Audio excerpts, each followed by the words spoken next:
जैसे मैंने पहले भी शेयर किया कि गुरुजी ने उस दिन मेरे को बहुत परेशान थी। मैं गुरुजी के पास गई, मैंने कहा गुरुजी ऐसे ऐसे बात है।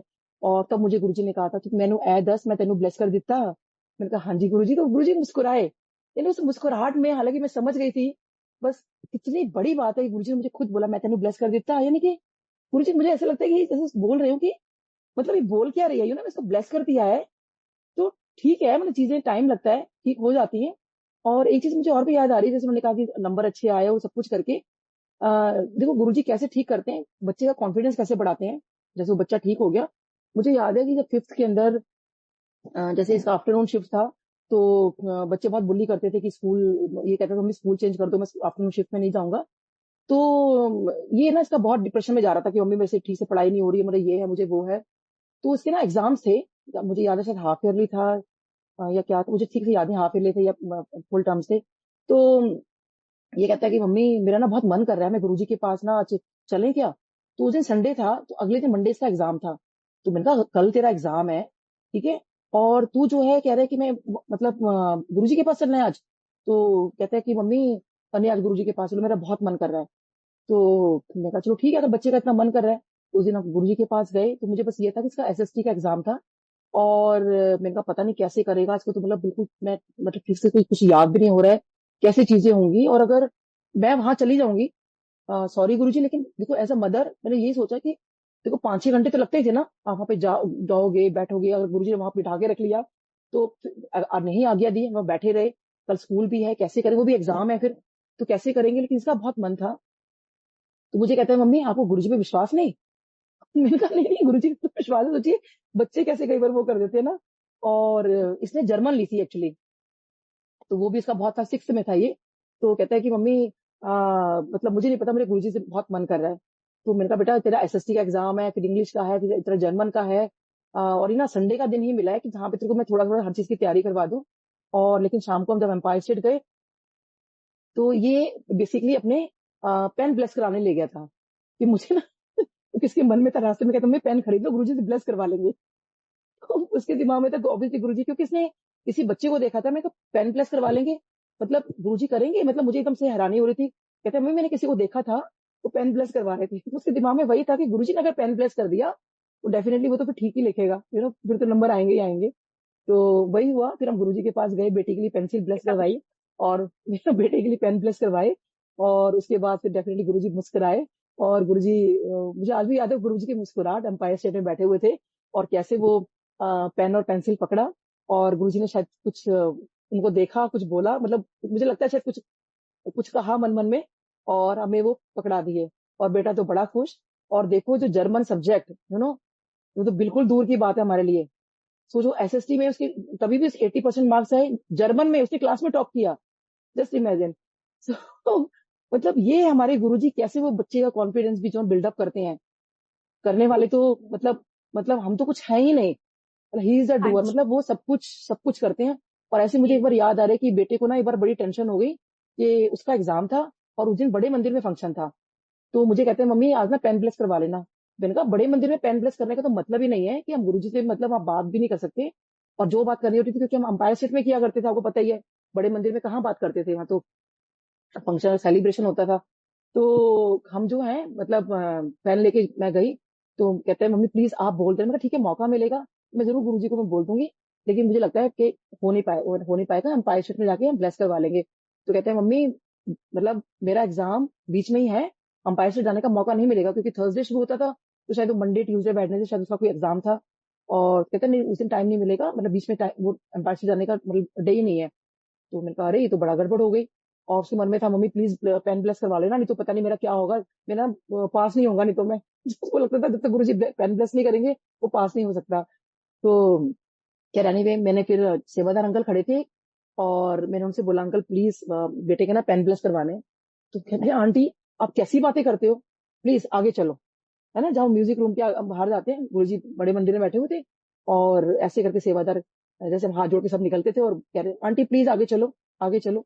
मैंने कहा अंकल प्लीज बेटे का बहुत मना, उसका एग्जाम है, गुरु जी प्लीज पेन प्लस करवाने हैं। तो एकदम से ऐसे हाथ जोड़ दिए कि आंटी प्लीज, मतलब कैसी बातें करते हो ना बड़े फंक्शन में भी, आप प्लीज चलो। तो मैंने वो दरवाजा क्रॉस किया, जब म्यूजिक वाला रूम था, वही सेवादार अंकल मेरे पास आए, कहते आंटी आपको गुरुजी बुला रहे हैं।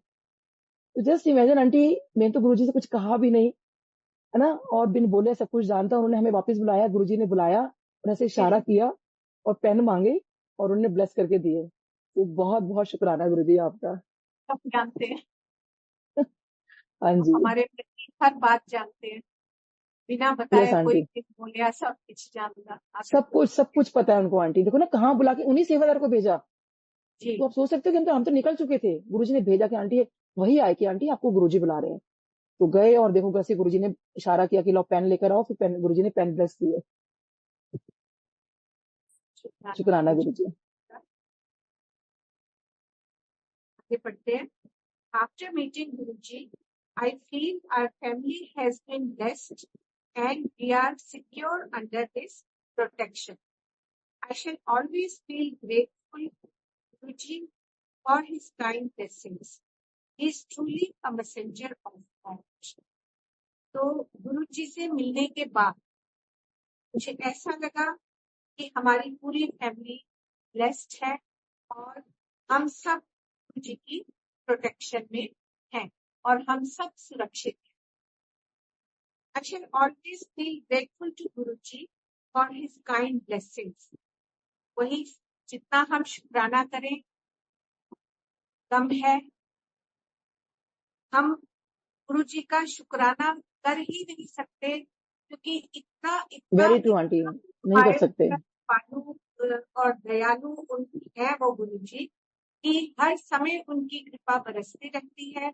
हम हर समय भी शुक्राना करें, हर पल भी शुक्राना करें तो वो कम है। He is truly a messenger of God. In fact, he is God. Yes. वो स्वयं भगवान है और बस वही एक ओंकार है, वही शिव जी है, वही ब्रह्मा है, वही विष्णु है। कहा भी गया है गुरुर हाँ ब्रह्मा जी। गुरुर देवो महेश्वरा गुरुर साक्षात परब्रह्म तस्मै श्री गुरुवे नमः। तो गुरु के विषय में ये बात कही भी गई है कि गुरु ही ब्रह्मा है, गुरु ही विष्णु है और गुरु ही पार ब्रह्म है। उन गुरु को मैं नमस्कार करता हूँ या करती हूँ। तो हमारे जो गुरु जी हैं वो तो महाशिव है, पूर्ण ब्रह्म है, तो उनका तो हम जितना भी शुक्राना करें उतना कम है। शुक्राना गुरु जी, शुक्राना। सच में आंटी, बहुत बहुत शुक्राना है गुरुजी का। और देखिए जैसे उन्होंने बोला कि वो इसको इतनी प्रोटेक्शन दी, आंटी को प्रोटेक्शन दी और सब कुछ दिया, क्योंकि जब गुरुजी के आप शरण में आ जाते हो ना तो डेफिनेटली उनकी प्रोटेक्शन तो तभी स्टार्ट हो जाती है। और गुरुजी ना जब भी देखो कोई काम करते हैं ना, गुरुजी का काम ऐसे नहीं होता कि कोई ऐसे ही कर दिया कि चलता फिरता काम है, गुरुजी का पक्के वाला काम होते हैं। और मुझे ये भी याद आ रहा था, जैसे उन्होंने बताते हैं कि वो बच्चे के अच्छे मार्क्स आए बाद में और सब कुछ सेटल डाउन हो गया। जब उन्होंने कहा कि नहीं हमें एग्जाम दिलवाना ही है इसको, तो जब ये 12th इसका हो गया था, तो ये भी मुझे बहुत ये गुरुजी के अलावा कोई नहीं कर सकता। तो जब इसका स्कूल कॉलेज में हम एडमिशन करवा रहे थे, तो इसका जो था ना, हमें कोई रामजस कॉलेज से मेरे बेटे ने कहा कि डैडी आपकी तो इतनी जान पहचान है, तो आप जो है किसी से बोल के, वीसी वगैरह से बोल के मेरा अच्छे कॉलेज में एडमिशन करवा दो। तो अब उन्होंने कहा कि बेटा देखो नंबर लेकर आना चाहिए था उतने, नंबर तो बहुत अच्छे आए थे, लेकिन आपको पता है वहां तो पूरा 100% आती है बच्चों की डीयू में। तो अब हमें कोई मिले, तो उन्होंने हमसे काफी अच्छा अमाउंट मांग लिया कि अगर आपको रामजस कॉलेज में एडमिशन दिलवाना है तो आप वो कर सकते हो। तो मेरे हस्बैंड ने साफ मना कर दिया कि मैंने आज तक कभी किसी को ऐसे दिया नहीं है, because is a very honest person. और ना ही मैं कभी ऐसे पैसे दे के तरह वहां पे करवाऊंगा। मेहनत करनी चाहिए थी और जो मिल जाएगा उसी पे खुश रहो। तो उसके बाद ना फिर हमने, किसी हमें नहीं पता था, किसी ने हमें ये कहा कि जो लास्ट, क्योंकि कट ऑफ तो डेफिनेटली बहुत हाई जा रही थी, तो अभी कट ऑफ में इसके मार्क्स उस हिसाब से नीचे थे अभी। तो उसके बाद किसी ने हमें कहा कि आप ना, जो लास्ट में कट ऑफ आती है ना, तो कई बार बच्चे चेंज करते हैं, हर जगह भर तो देते हैं वो फॉर्म, लेकिन एक कॉलेज छोड़ते हैं दूसरे में चले जाते हैं जैसे जिसको बेटर मिलता है। तो आप एक बार हर कॉलेज में जाके पता करना। तो हमने हर कॉलेज में आंटी हम लोग जाते थे और मैं पता करती थी, और वो कुछ शॉर्ट फॉर्म होता था वो हम लोग भरते थे। तो इसका ना समाव हमें रामजस कॉलेज से और 2-3 कॉलेज से कॉल आ गई। तो इसका बहुत मन कि मम्मी, मेरा बहुत मन है रामजस कॉलेज में करने का। मैंने कहा बेटा तेरा वो जो टीचर है जिससे पैसे मांगे थे ना, अगर मैंने तेरे को वहां करा दिया ना, तो वो तेरे को बहुत तंग करेगा उसको, अगर तू वहां तेरा एडमिशन हो जाता है तो। तो कहते हैं मम्मी आपको गुरुजी पे विश्वास नहीं है? तो ये अगर गुरुजी करवाने वाले हैं ना, अगर मेरा मतलब गुरुजी चाहेंगे तो मेरा हो जाएगा। मेरे किसी अच्छे कॉलेज में ना बहुत मन है डीओ में होने का। तो मैं कहा ठीक है चलो, अब देखो गुरुजी क्या करते हैं। तो इसका हमने रामदास कॉलेज में एडमिशन करवा दिया। मतलब अभी एडमिशन प्रोसेस, फॉर्म भरना था, एडमिशन नहीं फॉर्म भरना था। तो सोचिए वहां पर जब हम लोग फाइल लेके गए वहां पर, और वहां पे 15-20 लोग बैठे थे एक रूम के अंदर। और वो फाइल जो थी ना हर किसी से गुजर रही थी।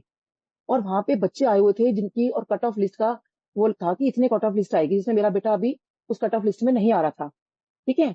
तो उसके बाद वो फाइल वहां पे घूमती है, और घूम कर वो फाइल वहां से निकलती है। निकल कर फिर मेरे को कहते हैं कि अच्छा वहां पे चले जाओ। तो मुझे समझ नहीं आया कि भाई फाइल में ऐसा क्या लिखा है, मतलब आगे बहुत नेक्स्ट इसका एडमिशन होना है नहीं होना है। फिर वो फाइल कहीं और निकलती है। फिर प्रिंसिपल कहते हैं कि अरे आप यहाँ पे कैसे खड़े हो, तो किसी ने देखा। तो हमने बताया। तो फिर किसी टीचर ने, वो मेरे को नहीं जानते, कोई लेना देना नहीं मेरा, कुछ नहीं। तो वो टीचर कहते हैं कि मैडम आपका काम नहीं हुआ अभी। तो मैंने कहा नहीं। तो कहते हैं अपनी फाइल लेकर आओ। सोचो, मतलब मैं जानती नहीं पहचानती नहीं, कैसे वो अंकल ने, वो जो प्रोफेसर थे उन्होंने हमारी फाइल ली, सारा काम करवाया। कहते ये फॉर्म भरकर आ जाओ।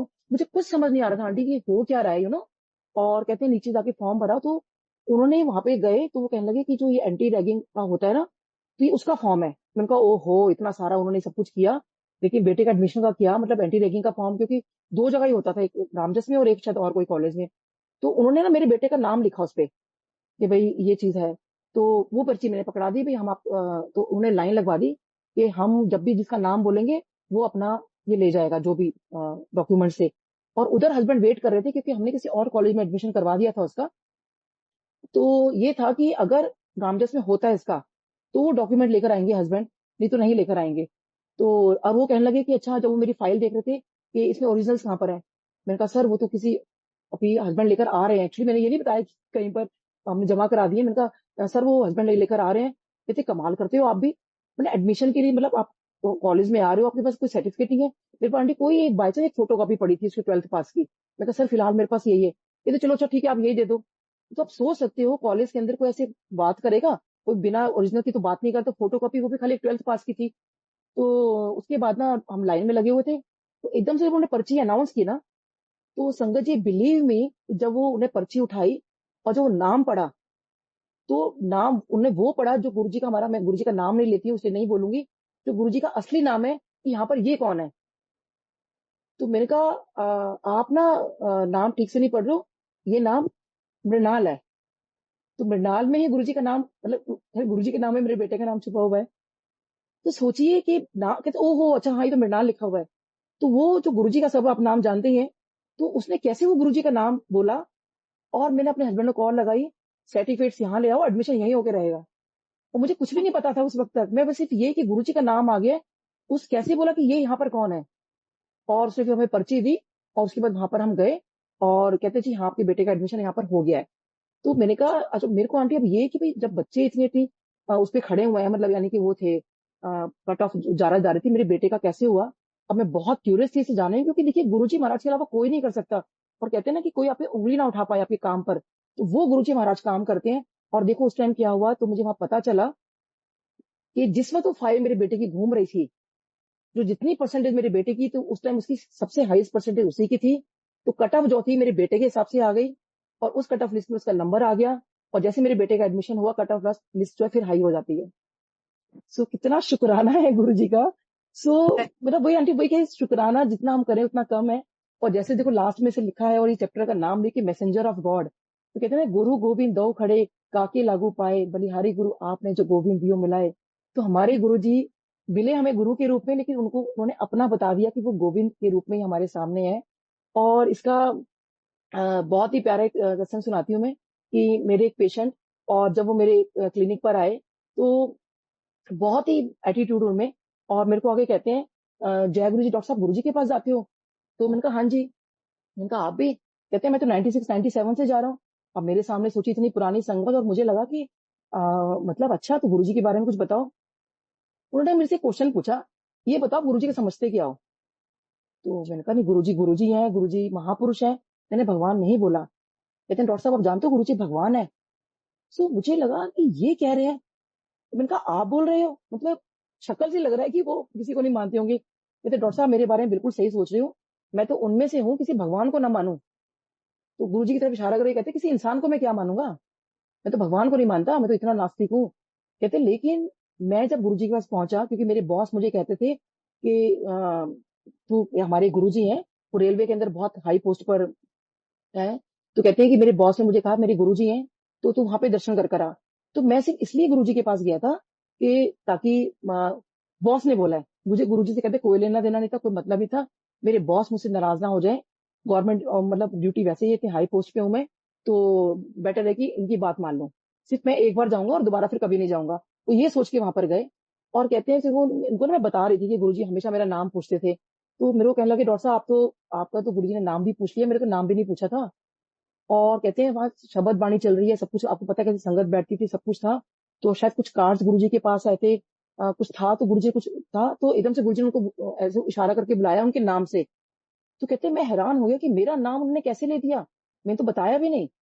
और फिर जब गुरुजी के पास पहुंचे तो गुरुजी ने वो नाम उनका लिख के दिया। और फिर कहते हैं कि तू कनॉट प्लेस ਵਿੱਚ रहता है। तो वो बड़े हैरान हुए, मन में सोच रहे कि इनको कैसे पता, तो कैसे मेरे बॉस ने बता दिया होगा। तो फिर वो कहते हैं मतलब कि भाई पहले नाम बता दिया, फिर जहाँ रहते हैं कनॉट प्लेस में वो बता दिया। फिर कहते हैं कि एकदम गुरुजी बोले तू सेकंड फ्लोर पे रहता है, कहते ये तो वो मेरे बॉस नहीं बताएगा। फिर एकदम से गुरुजी कहते हैं वो तेरा बॉस है ना, वो मेरे कोल आंदा है। तो सोचिए कि गुरुजी को सब कुछ पता था। कहते हैं उसके बाद ना मेरे को बहुत मतलब गुरुजी से एकदम खिंच लगने लगी। मैं सोची, जो कहते हैं कि मैं भगवान को नहीं मानता, कहते मैं वहां जाने लगा, मुझे बहुत अच्छा लगने लगा। तो कहते हैं मेरे एक फ्रेंड वहां पर आया करते थे। और कहते हैं कि एक दिन कहते हैं डॉक्टर साहब ये तो मेरे अपने फ्रेंड की बात है। तो कहते हैं एक दिन रात को 12 बजे गुरुजी ने उनको बोला कि चल तू मेरे को ना प्रेसिडेंट हाउस के सामने लेके चल, प्रेसिडेंट हाउस के सामने जो पार्क है वहां लेके चल। अब देखिए गुरुजी का हुक्म है, वो बोलता तो था नहीं, आपको पता ही है आंटी कि गुरुजी ने बोल दिया जैसे कहा है, तो गुरुजी की बात तो माननी है। वो जो अंकल थे गुरुजी को प्रेसिडेंट हाउस के सामने लेकर आए, और गुरुजी वहां जो बेंच लगे तो वहां बैठ गए। जब गुरुजी वहां बैठे तो गुरुजी ने उसको कहा कि चल तू मेरे ना सॉक्स उतार। और जब उन्होंने सॉक्स उतारे तो देखिए उन्होंने वो दिखाया, वो मेरे को मेरे पेशेंट कहते हैं डॉक्टर साहब उनको वो दिखाया जो माँ यशोदा को श्री कृष्ण जी ने दिखाया था अपने मुख में, यानी कि पूरा का पूरा ब्रह्मांड। तो सोचिए पूरा का पूरा ब्रह्मांड दोनों चरणों में गुरु जी के नीचे, और पूरा ब्रह्मांड चरणों में दिखा दिया उनको। तो सोचिए साक्षात भगवान आधी रात को उनको वो दिखा रहे हैं ब्रह्मांड अपने पैरों के नीचे। कहते हैं मेरे मतलब फ्रेंड की तो रूह ही कांप गई कि मतलब ये आप समझ सकते हो कि गुरु जी एक सॉक्स उतार के अगर ये सब चीजें दिखा रहे हैं तो। और वो जी जी ब्रह्मांड मतलब ऑब्वियसली ये सब देख कर वो तो एकदम अचंभित रह गए। और उसके बाद जब वो उठे और तो गुरुजी एकदम से कहने लगे अब तू इत्थों जा, पीछे मुड़ के ना देखी। अब वो एकदम से गुरुजी की तरफ देखने लगे कि गुरुजी बोल क्या रहे हैं, कि मतलब पीछे मुड़ के ना देखो, मतलब गुरुजी को मैं लेकर आया हूँ अंपायर शेर से गाड़ी में बिठाकर, मुझे वापस गुरुजी को छोड़ना भी है। तो कहते हैं मैं तेन बोला ना पीछे मुड़ के ना देखी, इत्थों जा, पीछे मुड़ के ना देखी। और गुरुजी की आज्ञा थी, उन्हें पीछे मुड़कर नहीं देखा, वो वहीं से वहीं चले गए। और जब वो जा रहे थे घर वापस, तो उन्होंने यही उनके मन में यही विचार आया कि गुरुजी वापस कैसे गए होंगे, फिर लेकर आए हैं तो गुरुजी वापस कैसे गए, क्योंकि मन में क्यूरोसिटी तो थी ना उनके भी कैसे गए होंगे। उन्होंने अंपायर स्टेट फोन लगाया कि अंकल गुरुजी आ गए क्या। तो कहते हैं अंकल क्या बात कर रहे हो, गुरुजी तो यहाँ से गए नहीं। तो सोचिए कि उस वक्त मतलब ये कौन, भगवान के अलावा कोई नहीं कर सकता। गुरुजी जी आज भी सूक्ष्म रूप में है, तो सोचिए उस वक्त भी सूक्ष्म रूप में कैसे उनके साथ गए। और ऐसे ही मेरे एक और नेबर, जिनको मैंने मतलब वो भी बहुत एटीट्यूड वाले आईपीएस ऑफिसर, मेरे घर में सत्संग था उनको मैंने नहीं बुलाया। अगले दिन होली थी, वो हमारे घर रंग लगाने आए, और उनको मैंने सॉरी बोला कि कल हमारे घर सत्संग था, सॉरी आपको बुला नहीं पाए। क्योंकि पता चल जाएगा ना जब सामने वाले को अपने ही बुला रहे हो, उनको पता है कि घर में सामने कुछ फंक्शन चल रहा है। तो क्योंकि मुझे ये था कि बहुत मतलब अगर इन्होंने ये कह दिया कि ये कौन है, मतलब कोई ऐसे किसी इंसान की पूजा करता है क्या, तो मैंने कहा बिना वहां पे लड़ाई हो जाएगी और पड़ोसियों से क्या लड़ाई करना। तो उनको मैंने बुलाया ही नहीं, मैंने कहा इनको बुलाना ही नहीं है। और बाकी मैंने काफी लोगों को बुलाया, उनको काफी नई संगत आई थी हमारे घर में। तो वो एकदम से कहते हैं, तो मैंने उनको बोला कि आप ना बहुत लकी हो। कहते क्यों। मैंने कहा जिस सिंहासन मतलब सोफे पे हमने गुरु जी का सिंहासन लगाया था, मैंने कहा पहले व्यक्ति हो जो आप यहाँ बैठ रहे हो। कहते कौन से गुरु जी। तो पीछे गुरु जी का स्वरूप लगा था, मैंने कहा ये वाले। कहते डॉक्टर साहब गुरु जी के पास जाते हो, जय गुरु जी। तो मैंने कहा जय गुरु जी, आप गुरु जी के पास जाते हो। कहते मैं तो 96 97 से जा रहा हूँ। जस्ट इमेजिन आंटी के इतनी पुरानी संगत मेरे घर के सामने। लेकिन वही है ना, जब गुरुजी ने नहीं मिलवाना था, जब क्योंकि चीजें वो बतानी थी, मतलब क्योंकि हमें बताना था कि अब गुरुजी की महिमा कैसे पता चलता, नहीं तो हमें। तो उनसे फिर मैंने उस टाइम तो उन्होंने नहीं बताया, लेकिन बाद में मैंने उनसे पूछा भी आप गुरुजी के बारे में मुझे कुछ बताओ। उनको उनका आंटी सेम ऐसे क्वेश्चन था, आप गुरुजी को समझते क्या हो? तो मैंने कहा नहीं, अच्छा। गुरुजी हैं, गुरुजी महापुरुष हैं। कभी भी मैंने ये नहीं कहा कि गुरुजी भगवान है। और उसके बाद कहते हैं कि डॉक्टर साहब, मेरा तो ये होता था कि मैं तो जब भी कहीं जाया करता था ना, तो गुरुजी को बता के जाया करता था कि गुरुजी मैं यहाँ जा रहा हूँ, वहां जा रहा हूँ। तो गुरुजी कहते थे तू ਇੱਥੇ आ, मेरे चरण दबा। तो अब गुरुजी की आज्ञा है। तो मैंने कहा अच्छा, आपने चरण भी दबा रखे हैं? तो कहते हैं हाँ, मैं क्योंकि मैं हमेशा हर जगह जाता था, गुरुजी की आज्ञा लेके जाया करता था। मैं कहीं नहीं जाता था। और गुरुजी हमेशा कह रहे थे कि अच्छा मेरे चरण दबा। तो मैं चरण दबाने चला जाता था। और ना फिर मैं कहता एक दिन मैंने गुरुजी से पूछा, क्योंकि कहीं ये उनको फील होने लगा था कि गुरुजी शायद भगवान है, या लोग कहते थे। कहते एक दिन मैंने गुरुजी से पूछा कि गुरुजी आप सचमुच भगवान हो? तो जस्ट इमेजिन कि मैंने कहा आपने गुरुजी से ऐसे ही बोला? कहते मैंने गुरुजी से यही पूछा, आप भगवान हो? तो गुरुजी कहते मैं तेन क्यों दसा? तो कहते दसोगे तो मुझे पता चलेगा ना। तो गुरुजी कहते तू तो विश्वास करता है नहीं मेरे ऊपर, तेरे को क्यों बताऊं मैं? तो कहते बताओगे तो मुझे पता चलेगा। तो कहते हैं वो ऐसे कहते हैं मैं गुरुजी से ऐसे ही बोलता था, तो हमेशा मेरा यही क्वेश्चन होता था, आप भगवान हो? तो आ, संगत जी सच में वो मैसेंजर ऑफ गॉड नहीं है, वो इज हिमसेल्फ अ गॉड। तो उसके बाद वो कहते हैं कि एक दिन मैंने उनको बोला, नहीं, गुरुजी ने उनसे पूछा तू क्या चाहता है मेरे से? भाई आप विश्वास नहीं कर रहे हो, तो ये कह रहे हैं तू चाहता क्या है मेरे से, कि तेरे को मैं क्या बताऊं तू विश्वास करे? तो कहते हैं अगर आप मुझे वो दर्शन दे सकते हो जो श्री कृष्ण जी ने अर्जुन को दिए थे, तो मैं आपको मान लूंगा कि आप भगवान हो। और संगत जी मैंने जब सुना तो मैंने कहा वाओ, मतलब आपने गुरुजी से ऐसे बोला, मतलब भगवान को साक्षात रूप में देखना चाहते हो उस रूम पे। तो मैंने पूछा फिर क्या हुआ? कहते हैं फिर क्या होना था डॉक्टर साहब, फिर वो आसमान की तरफ देखने लगे। बहुत देर तक आसमान की तरफ देखते रहे। और कहते हैं डॉक्टर साहब मैं इतना ही बोल सकता हूँ, गुरुजी भगवान है, और मैं उस रूप का वर्णन कर ही नहीं सकता। वो बता ही नहीं पाए कि उन्होंने क्या देखा, लेकिन वो मतलब जब उन्होंने ये कह दिया कि वो तो देखना चाहते थे ना वो रूप, इसका मतलब उन्होंने वो रूप देख लिया था। कहते बस इतना ही बोलूंगा कि गुरुजी भगवान है, मैं उस रूप का वर्णन कर ही नहीं सकता। और फिर उन्होंने मुझे ये बताया, कहते हैं डॉक्टर साहब आप गुरुजी पे सब कुछ छोड़ दो।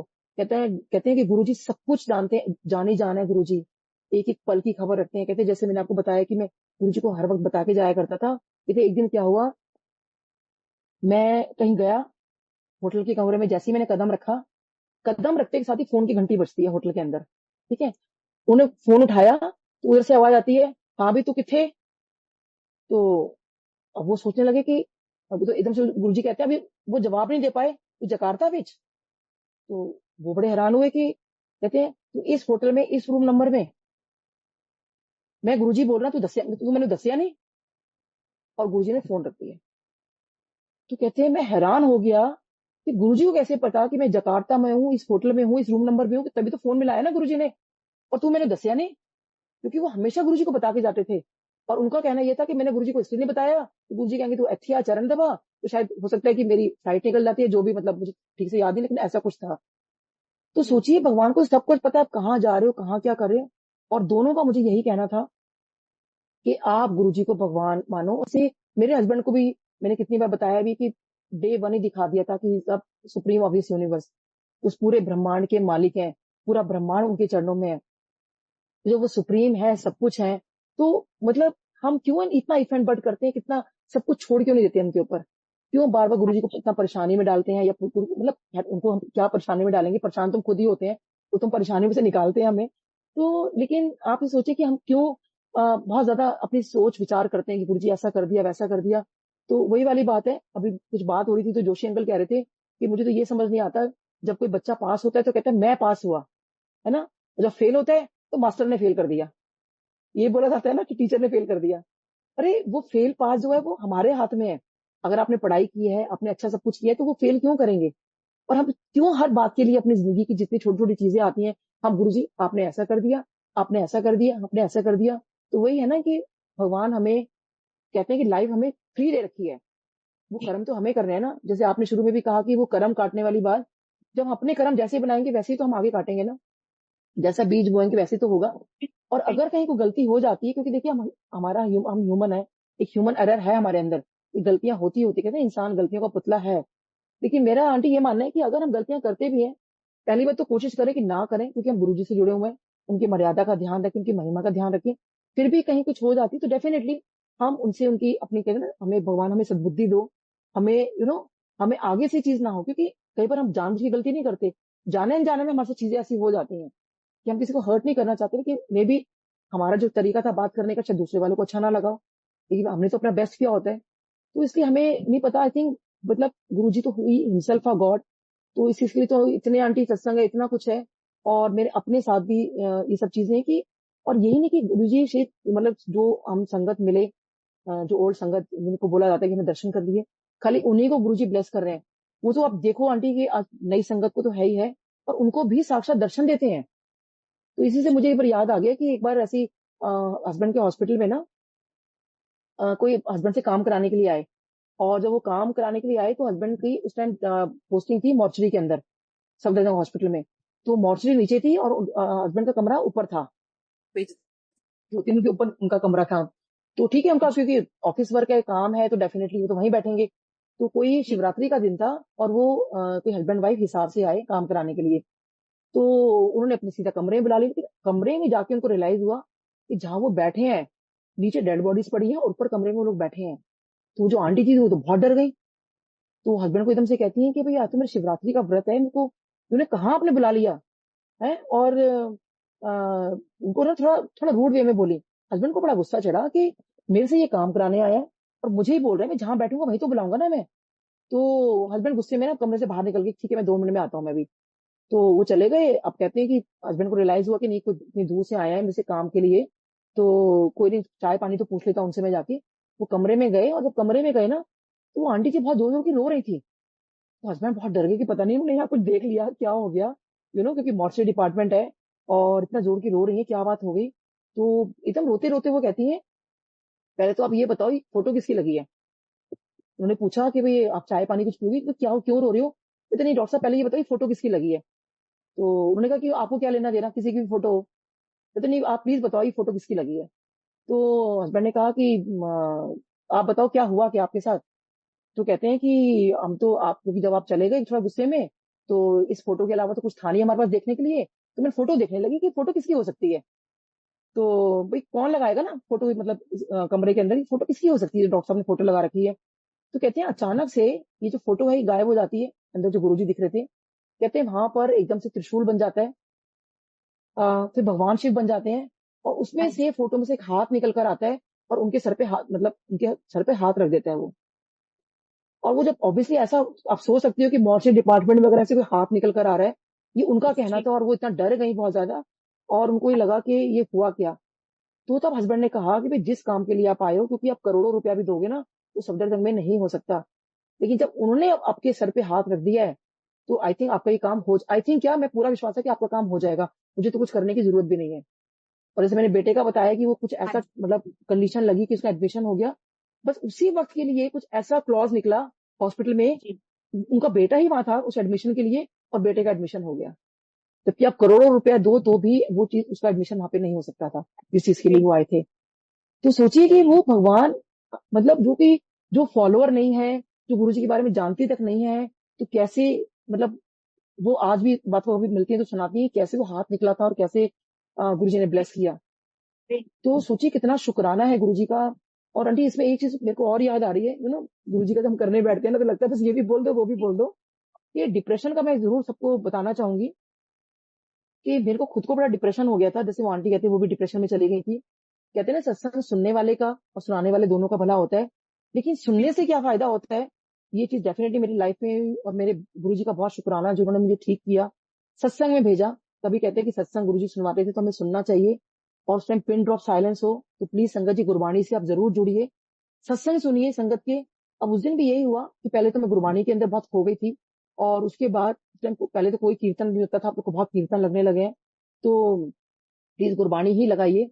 तो उसके बाद अभी जब गुरबानी चल रही थी, तो उसके बाद जैसे गुरबानी खत्म हुई, तो मैं ना बहुत रो रही थी। मैंने कहा गुरुजी मेरे को तो बहुत मतलब मेरा क्या होगा, मेरी इतनी दवाइयां शुरू हो गई हैं और डिप्रेशन की, और मेरे को तो फोबिया बैठ गया था कहीं आने जाने के लिए भी। तो ये था कि 24 घंटे हस्बैंड साथ होते थे, या तो वो मुझे हॉस्पिटल लेके जाएंगे, या मेरे को वो घर में रहेंगे, या मेरे क्लिनिक पर जाएंगे। तो ये सब हमारा मतलब चल रहा था हमारे साथ। और ये देख लो कि हस्बैंड ने कहा कि मैं थोड़ा सा ठीक होने लगी, जब मेरी दवाइयां शुरू हो गई थी, तो मेट्रो नई नई स्टार्ट हुई थी उस टाइम। तो मेट्रो में हस्बैंड ने कहा कि ना मेट्रो बहुत सेफ है, ऐसा करो मेट्रो चले जाया करो, क्लिनिक पर सीधा जाती है। तो ठीक है, मैंने मेट्रो पे जाना शुरू कर दिया। लेकिन जैसे ही मेट्रो रुकती थी ना कहीं पर भी, तो मुझे ये डर लगता था, क्योंकि फोबिया मेरा ऐसे स्टार्ट हुआ कि जब मैं प्लेन में बैठने लगी थी, डॉक्टर्स ने कहा था इनको आप कहीं घुमाने फिराने ले जाओ। तो जैसे ही प्लेन में बैठी तो मुझे सोची कितना अजीब फोबिया था कि प्लेन में बैठेंगे तो प्लेन अगर रास्ते में नहीं रुका तो मैं उतरूंगी कैसे। बहुत अजीब सी प्रॉब्लम थी, लेकिन मेरे को हो गया फोबिया इस बात का। और बहुत मेरी तबीयत बिगड़ने लगी इस बात से कि वन वन चैम्बर में मैं रुक नहीं सकती थी। अब मेट्रो में जाने लगी तो एक दिन मेट्रो जो है मतलब आवाज आती है कि मेट्रो जो है थोड़ा खेद मतलब है हमें, और मेट्रो रुकेगी थोड़ी देर के लिए। और वो रुकी भी ऐसे स्टेशन पे नहीं थी, बीच में कहीं रुकी। और आंटी मैं बिल्कुल सफेद पड़ गई, मेरी हालत खराब हो गई, मैंने मंत्र जाप गुरु जी का शुरू किया।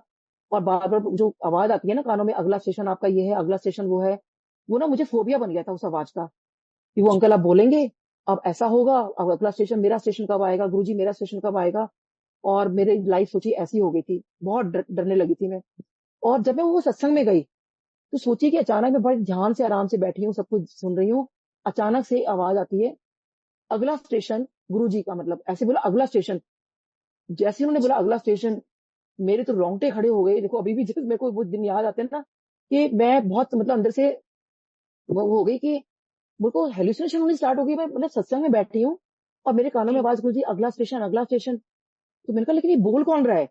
तो मैंने आगे जाके देखा तो वो डॉली नारंग आंटी और नारंग शम्मी नारंग अंकल, जो कि हमारी मेट्रो वॉइस है, वो वहां पर थे। और वो बोल रहे थे अगला स्टेशन गुरुजी का मंदिर है, चारों तरफ से दरवाजे खोलेंगे और ब्लेसिंग्स ही ब्लेसिंग्स है। जी, तो सोचिए कि जब मैं फिर नेक्स्ट जब मेट्रो में बैठती थी तो यही आवाज आती थी, तो मुझे बस लगता था अगला स्टेशन गुरुजी का मंदिर है। और आंटी मेरी दवाइयां कब छूट गई मुझे खुद नहीं पता चला। तो संगत जी आप सब कुछ गुरुजी पे छोड़ दो, वो कब कैसे आपको ठीक करते हैं, इसलिए सत्संग सुनना बहुत जरूरी होता है। और बस गुरबाणी आप सुनिए, उसमें बहुत आपको आंसर्स मिलते हैं। सो बहुत बहुत शुक्राना, मैं तो इनफेक्ट बोलती चली जाऊंगी, टाइम की भी लिमिटेशन है आंटी। सो बहुत शुक्राना है। Thank you so much Vasan uncle आपका। जी, जो और आपने तो हमें पूरा वो जो टाइम था ना एम्पायर स्टेट वाला, वो सब कुछ पूरा याद दिला दिया। वो कहते हैं उस बैग में टाइम मशीन जैसे होती है ना, उस टाइम ले जाती है हमें, तो उस टाइम में मैं चली गई एकदम से। सो बहुत शुक्राना आपका और पूरी मल्टीलिंगुअल टीम का।